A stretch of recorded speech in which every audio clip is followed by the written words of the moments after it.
అందరికీ నమస్కారం. ఈరోజు కథ ప్రేమ ఎంత మధురం ఎపిసోడ్ 174 మర్చిపోయిన గతం. ఇక స్టోరీలోకి వెళ్తే గతం మర్చిపోయిన యువన్ ఆ రోజు ఉదయాన్నే నిద్రలేచి తాను ఉన్న ఇంటిని చూసి అయోమయంగా ఫీల్ అవుతుండటంతో అక్షయ్ తన దగ్గరికి వచ్చి, యువన్, నేను మీ డాడీని, ఇది మన ఇల్లు, నీకేం గుర్తులేదా అని అడుగుతూ యువన్ను కిందకు తీసుకొని వెళ్ళాడు. హాస్పిటల్లో అక్షయ్ని చూసి భయపడిన యువన్ ఈరోజు విచిత్రంగా అతన్ని తన దగ్గరికి రానిచ్చాడు. కానీ యువన్ అక్షయ్ మాటలకు షాక్ అవుతున్నట్లుగా చూసి, నువ్వు మా డాడీనా? కానీ నాకు డాడీ లేడు. మా మమ్మీ నాకు డాడీ లేడని చెప్పింది. మరి మీరెవరు అని అమాయకంగా అడిగాడు. అప్పుడు అక్షయ్ యువన్ను సోఫాలో కూర్చోబెట్టి తాను కూడా పక్కనే కూర్చుంటూ, యువన్, నేను నిజంగా మీ డాడీని. నీకు నిన్న చిన్న యాక్సిడెంట్ అయింది. దానివల్ల టెంపరీగా నీ మెమరీ లాస్ అయింది. అందుకే నీకు ఏమీ గుర్తులేదు. నేను నిజంగా మీ నాన్నని. ఇది నీ ఇల్లు అని ప్రేమగా చెప్పాడు. అది విన్న యువన్ అయోమయంగా చూసి, ఏంటి, నా మెమరీ పోయిందా? మీరు నా డాడీనా అంటూ నోరు తెరిచాడు. అతని చిన్ని బుర్రలో విపరీతమైన గందరగోళం చోటు చేసుకుంది. ఏమీ గుర్తు రావడం లేదు. అంతా ఖాళీగా ఉన్నట్లు అనిపించింది. యువన్ ముఖంలో ముచ్చటైన ఎక్స్ప్రెషన్స్ని చూసి అక్షయ్ చిన్నగా నవ్వి, నువ్వు కంగారు పడకు యువన్, డాక్టర్ ఇచ్చే ట్రీట్మెంట్ తీసుకుంటే త్వరలోనే నీకు అన్నీ గుర్తొస్తాయి అని చెప్పాడు. ఆ మాటకు యువన్ అక్షయ్ ముఖం వైపు విచిత్రంగా చూస్తూ, మీరు నిజంగా నా డాడీనా అని అడిగాడు. అవును, మీ అమ్మ నేను ఇద్దరం ఈ మధ్యనే పెళ్లి చేసుకున్నాం. అందుకే నేను నీకు గుర్తులేను అని యువన్ తల నిమురుతూ చెప్పాడు అక్షయ్. అది విని యువన్ ఏం మాట్లాడకుండా సైలెంట్గా ఉన్నాడు. దాంతో యువన్కి ఇంకా అనుమానం తీరలేదని అర్థం చేసుకున్న అక్షయ్ అన్నపూర్ణ వైపు చూసి, అన్నపూర్ణమ్మ గారు, మీరు నా రూమ్కి వెళ్ళి మేము ముగ్గురం ఉన్న ఫోటోను తీసుకురండి అని చెప్పాడు.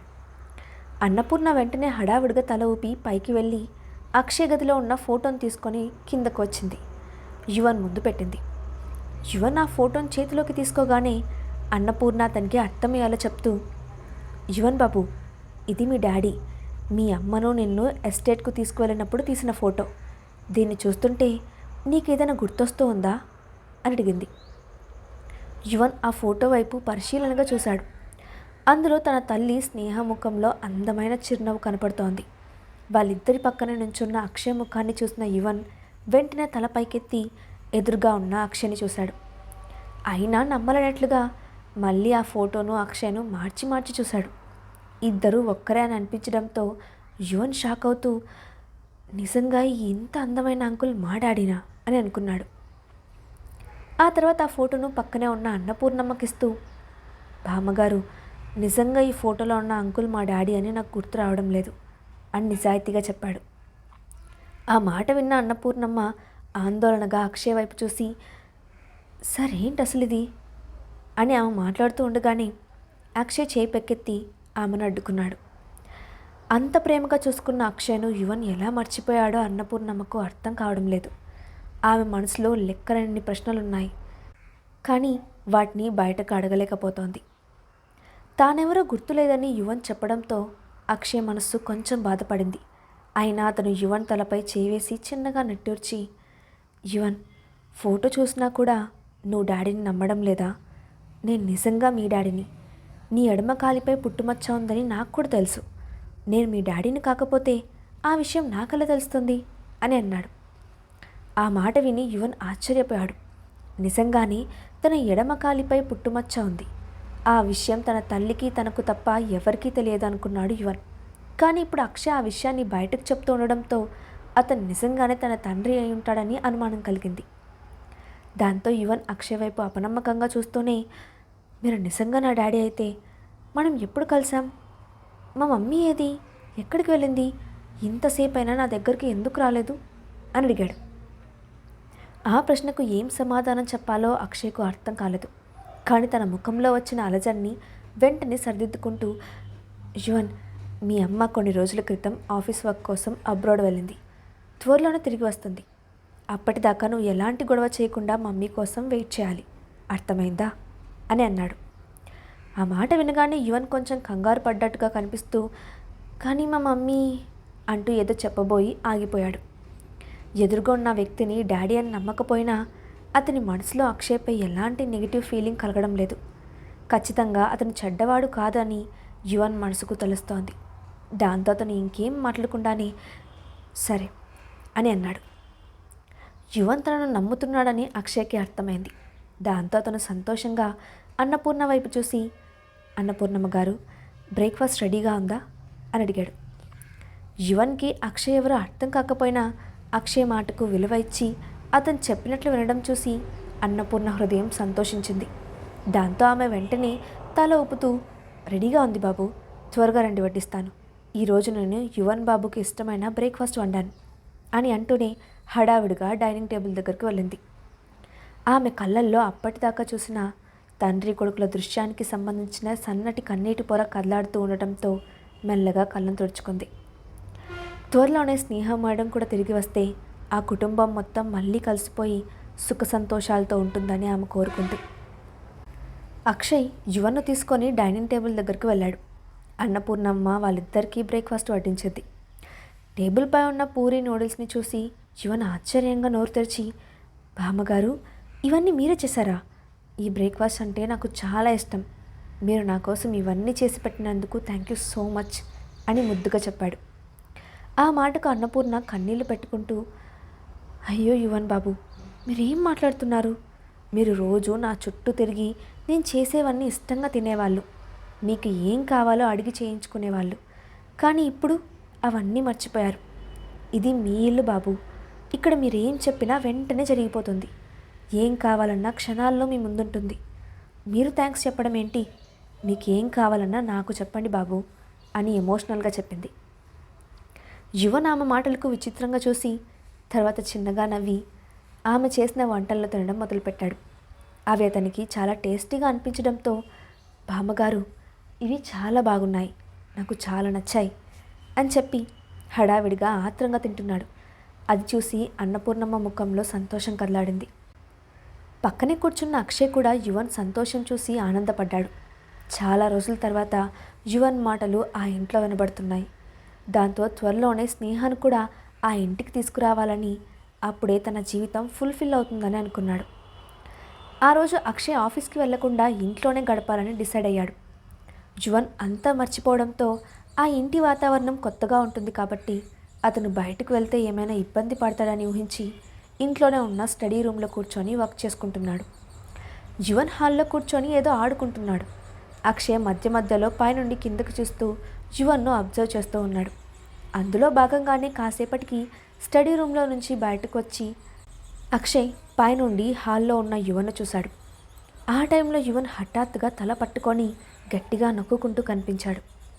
అది చూసిన అక్షయ్ హడావిడిగా తన చేతిలోని ఫైల్ను స్టడీ రూమ్లో విసిరేసి కిందకు దిగి వచ్చి యువన్ పక్కనే కూర్చొని, యువన్, నీకేమైంది? ఏదైనా ప్రాబ్లమా? నొప్పిగా ఉందా అని కంగారుగా అడిగాడు. యువన్ ఏం మాట్లాడకపోవడంతో కంగారు పడిన అక్షయ్ వెంటనే డాక్టర్కి కాల్ చేయబోయాడు. కానీ ఇంతలో యువన్ నెమ్మదిగా సర్దుకుంటూ పక్కనే కూర్చొని తన వైపే భయంగా చూస్తున్న అక్షయ్ని చూసి, డాడీ, నాకేం జరుగుతుందో అర్థం కావడం లేదు, ఏవేవో గుర్తొస్తున్నాయి, కానీ అదంతా నాకు హాలుసినేషన్లా అనిపిస్తోంది అని చెప్పాడు. ఆ మాట విని అక్షయ్ అనుమానంగా చూస్తూ, నువ్వేం చెప్తున్నావు యువన్? హాలుసినేషనా? ఎందుకు అలా అనుకుంటున్నావు? సరిగ్గా నీ మైండ్లో ఏం జరుగుతుందో నాతో చెప్పు అని అనునయంగా అడిగాడు. అతని మాటల్లో ఏదైనా క్లూ దొరుకుతుందేమోనని అనుకున్నాడు అక్షయ్. అప్పుడు యువన్ తనకు కనిపించిన దృశ్యాన్ని జాగ్రత్తగా గుర్తు చేసుకుంటూ, డాడీ, నాకు మమ్మీ కనపడుతోంది, ఇద్దరం ఒక గదిలో లాక్ చేసి ఉన్నాం, ఎవరో మాకు ఫుడ్ ఇచ్చి వెళ్తున్నారు అని అన్నాడు. అది విని అక్షయ్ ఏదో మాట్లాడబోతుండగా అంతలో మళ్ళీ యువన్ మాట్లాడుతూ, కానీ మమ్మీ అబ్రాడ్లో ఉందని నువ్వు చెప్పావు కదా డాడీ, అందుకే ఇదంతా నా హాలోజినేషన్ అయి ఉంటుంది అని ఎక్స్పర్ట్లా లాజిక్ కూడా ఆలోచించి చెప్పాడు. అంతలోనే మళ్ళీ అనుమానంగా మాట్లాడుతూ, డాడీ, మమ్మీ నిజంగా అబ్రాడ్కి వెళ్తే ఇప్పటి వరకు కనీసం నాకు ఒకసారి కూడా ఎందుకు కాల్ చేయలేదు అని అడిగాడు. యువన్ ప్రశ్నకు అక్షయ్ కొంచెం షాక్ అయ్యాడు. కానీ వెంటనే సర్దుకొని, యువన్, నువ్వు మమ్మీ గురించి అంతగా ఆలోచించకు, మీ మమ్మీ వర్క్లో బిజీగా ఉండింటుంది, కొన్ని రోజుల్లో ఇంటికి తిరిగి వచ్చేస్తుంది అని చెప్పాడు. ఆ సమాధానానికి యువన్ అయిష్టంగానే సరే డాడీ అని తల ఊపాడు. అప్పుడు అక్షయ్, గుడ్, అది సరే, నీ మనసులో నువ్వు అవి మాత్రమే చూసావా, ఇంకా ఏమైనా కనిపించాయా అని అడిగాడు. దాంతో యువన్ మళ్ళీ ఆలోచించడానికి ప్రయత్నించాడు. కానీ ఇంకేం గుర్తుకు రాకపోవడంతో తల అడ్డంగా ఊపుతూ, నాకు ఇంకేం గుర్తుకు రావడం లేదు డాడీ అని అన్నాడు. అప్పుడు అక్షయ్, సరే, నువ్వు బలవంతంగా ఏం ఆలోచించద్దు, ఏదైనా గుర్తొస్తే నాతో చెప్పు అని అన్నాడు. ఓకే డాడీ, బుద్ధిగా తల ఊపాడు యువన్. యువన్పై మరింత ఒత్తిడి చేస్తే ఇంకొంచెం ఇబ్బందికి గురవుతాడని అనుకున్న అక్షయ్ ఆ టాపిక్ని అంతటితో ఆపేశాడు. కానీ యువన్ చెప్పిన విషయాలన్నీ తన తల్లి స్నేహాన్ని బంధించినప్పుడు జరిగినవి అయ్యుంటాయని ఊహించాడు. దీని గురించి ఒకసారి ఇంటికి వెళ్ళి తన తల్లితో మాట్లాడాలని అనుకున్నాడు. ఆ రోజు సాయంత్రం యువన్ను అన్నపూర్ణకు అప్పగించిన అక్షయ్ రాజేశ్వరి ఇంటికి వెళ్ళాడు. ఆ టైంలో హాల్లో ఉన్న సోఫాలో కూర్చొని ఉన్నారు రాజేశ్వరి, రఘునందన్. ఆ ఇంట్లోకి హఠాత్తుగా అడుగుపెట్టిన అక్షయ్ని చూసి ఆశ్చర్యపోయిన రాజేశ్వరి వెంటనే ఆనందంగా నవ్వుతూ ఎదురెళ్ళి, అక్షయ్, నువ్వు వచ్చేసావా, మీ డాడీ నేను నీ గురించే మాట్లాడుకుంటున్నాం అని చెప్పింది. అక్షయ్ అక్కడే తన తండ్రి వైపు చూసి హలో డాడీ అని మామూలుగా పలకరిస్తూ వెళ్ళి సోఫాలో కూర్చున్నాడు.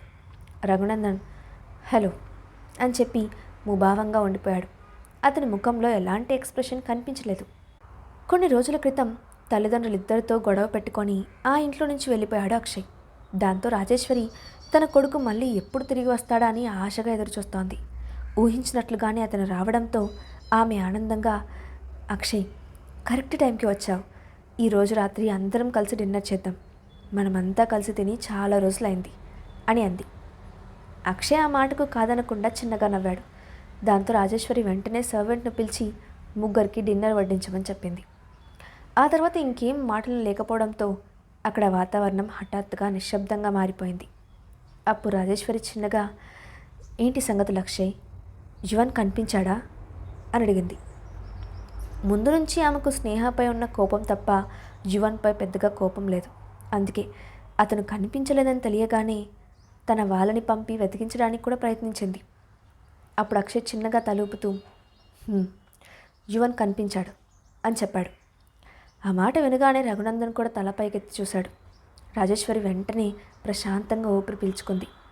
కానీ ఇంతలో అక్షయ్ మళ్ళీ మాట్లాడుతూ, యువన్ కనిపించాడు, ఇప్పుడిక స్నేహాన్ని వెతకడంపై దృష్టి పెట్టాలి అని అనుకుంటున్నాను అని అన్నాడు. అక్షయ్ మాట చెప్పడంలో ఉద్దేశం ఏంటో వాళ్ళిద్దరికీ స్పష్టంగా అర్థమైంది. వెంటనే రఘునందన్ రాజేశ్వరిల ముఖాలు కోపంగా మారిపోయాయి. దాంతో వెంటనే రాజేశ్వరి మాట్లాడుతూ, అక్షయ్, నువ్వు ఇలా చెప్పడం వెనుక నీ ఉద్దేశం ఏంటి? నీకు త్వరలో పెళ్లి జరగబోతోంది. నువ్వు దాత్రిని పెళ్లి చేసుకుంటానని సోషల్ మీడియాలో అందరి ముందు మాటిచ్చావు. ఆ విషయం మర్చిపోవద్దు అని అంది. కానీ అక్షయ్ ఆ మాటలు లైట్గా తీసుకుంటున్నట్లుగా దూరంగా ఎటో చూస్తూ, మీరు నా విషయంలో జోక్యం చేసుకోవాల్సిన అవసరం లేదు అని అన్నాడు. ఆ మాట వినగానే రఘునందన్ ఆవేశంగా పైకి లేచాడు. ఇక అక్కడ గొడవ జరగబోతుందని అర్థం చేసుకున్న అక్షయ్ కూడా వెంటనే పైకి లేచి, నేను బయలుదేరుతున్నాను. వాళ్ళ పర్మిషన్ కోసం కూడా ఎదురు చూడకుండా అక్కడి నుంచి వెంటనే బయటకు వెళ్ళాడు. కానీ కార్ దగ్గరికి వెళ్ళిన వెంటనే కార్ కీస్ ఇంట్లోనే మర్చిపోయానని గుర్తొచ్చింది. దాంతో తిరిగి మళ్ళీ లోపలికి అడుగుపెట్టాడు అక్షయ్. ఇంతలో రాజేశ్వరి తన భర్తతో మాట్లాడుతున్న మాటలు అక్షయ్ చెవిన పడ్డాయి. రాజేశ్వరి తన భర్త రఘునందన్తో మాట్లాడుతూ, స్నేహ యాక్సిడెంట్ తర్వాత పొదల్లో పడిపోయింది, ఇంతవరకు కనిపించలేదు, కనీసం బ్రతికి ఉంటుందన్న నమ్మకం కూడా లేదు. ఒకవేళ ఆమె చనిపోతే అక్షయ్ ఖచ్చితంగా మన మాట వినడు. మనం వాడితో గొడవ పెట్టుకోకుండా నెమ్మదిగా పని పూర్తి చేయాలి. మీరు కాస్త కోపం తగ్గించుకోండి అని అంటోంది. ఆ మాటలు వినగానే అక్షయ్ పిడికిలి కోపంతో బిగుసుకుంది. ఆమె మాటలకు రఘునందన్ మాట్లాడుతూ, నువ్వు చెప్పినట్లు ఆ స్నేహ చనిపోకుండా బ్రతికే ఉంటే అప్పుడు పరిస్థితి ఏంటి? మన పిల్లాడి పెళ్ళి ఆమె చావబ్రతుకుల మీద ఎందుకు డిపెండ్ అవ్వాలి? వాడు ఖచ్చితంగా మన మాట విని తీరాలి. మనం వాడి తల్లిదండ్రులం అని మొండిగా వాదించాడు. వాళ్ళిద్దరి మాటలు వింటున్న అక్షయ్ ముఖం చిరాగ్గా పెట్టి కోపంగా వాళ్ళ ముందుకు వెళ్ళాడు. బయటకు వెళ్ళిన అక్షయ్ మళ్ళీ తిరిగి ఎందుకు వచ్చాడో అర్థం కాక వాళ్ళ మాటల్ని వినేశాడేమోనన్న అనుమానంతో రాజేశ్వరి కంగారుగా అక్షయ్ వైపు చూసింది. అక్షయ్ మౌనంగా వెళ్ళి సోఫా ముందున్న టీపాయ్పై పెట్టి ఉన్న తన కార్ కీస్ని తీసుకొని వెనక్కి తిరిగాడు. 4 అడుగులు ముందుకు వేసి ఒక్కసారిగా ఆగిపోయి వెనక్కి తిరిగి వాళ్ళ వైపు చూసి, నేను ఇప్పుడే స్నేహ కోసం వెళ్తున్నాను, ఖచ్చితంగా ఆమెను కనిపెడతాను అని చెప్పి ఆవేశంగా బయటకు వచ్చాడు. అతని ప్రవర్తనకు రఘునందన్కి బీపీ పెరిగినట్లుగా ఆవేశంతో ఊగిపోయాడు. రాజేశ్వరి అతన్ని కంట్రోల్ చేయడానికి ప్రయత్నించింది. బయటకు వచ్చిన అక్షయ్ వెంటనే త్రిపాఠికి కాల్ చేసి మన వాళ్ళని తీసుకురా అని చెప్పి ఫోన్ డిస్కనెక్ట్ చేశాడు. స్నేహ కోసం అక్షయ్ ఏం చేయబోతున్నాడు? దాత్రితో పెట్టిన పెళ్లి ముహూర్తంలోపు అక్షయ్ స్నేహను కనిపెట్టగలడా? నెక్స్ట్ పార్ట్లో చూద్దాం. Thanks for watching.